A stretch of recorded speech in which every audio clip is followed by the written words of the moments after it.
Alright, it looks like apparently the Commodore 64 is now doing this. It's vertical hold. And I don't think it's supposed to be doing it. I don't even know if it's by RF Modulator. Or if it's like a...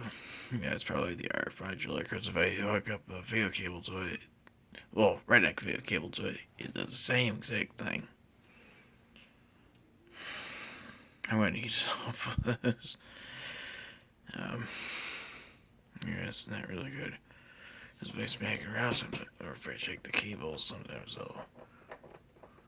it's not doing that anymore. Or if I shake the... Oh, there we go. Now it's doing it.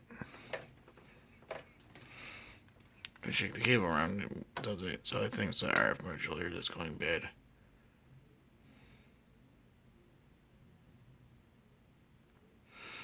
It's not good at all.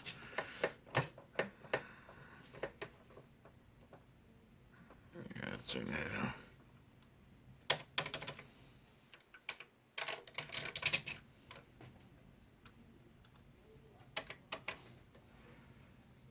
So I gotta get that fixed.